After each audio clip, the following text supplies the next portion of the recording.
Welcome to the Family Business Unit video blog. My name's Stuart Farley and I'm Managing Consultant at the Family Business Unit in Europe. This video is about the importance of a written family or succession plan, which is necessary because very often something we call selective amnesia kicks in when it comes to family business agreements. So, where do we start? Why is it that different members of the family might have different views on what has been agreed? Well, we start off with an NLP concept, a presupposition called the map is not the territory. Some maps work better than others. The important thing is we each take in a different map of the world. Well, if we look at it, we take in the world through our five senses: visual, audio, kinesthetic, also smell and taste, which are also kinesthetic.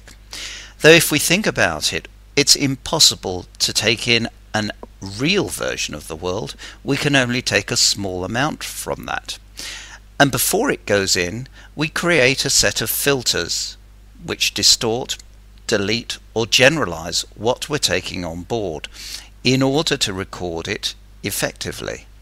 So we have a kind of map or facsimile of what's actually gone on in the world, and pretty well it's barely less than 1% of what's actually gone on, and we interpret it as if this is the reality.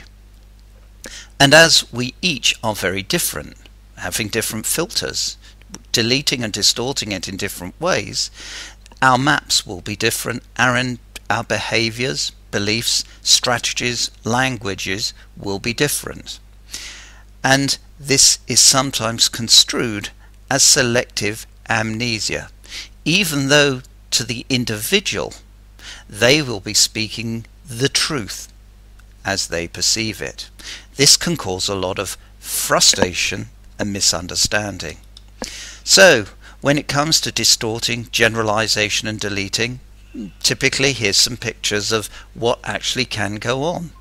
We each perceive things differently. Is this a goblet or a pair of faces? Is this an old lady or a beautiful young individual looking down? We see things not as they are, we see things as we are. So, what's the key point to reduce this risk? First of all, is to create a recording or a memorandum of understanding about what has been agreed. It's created at the end of the discussions in order to capture what the plan process is that has been based on and how the stakeholders currently see it.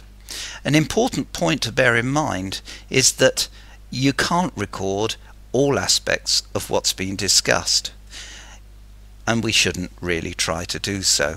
The important thing is to document the highlights of the agreement or plan or major issues, and let the memorandum of understanding that you create document the major action issues that were agreed to.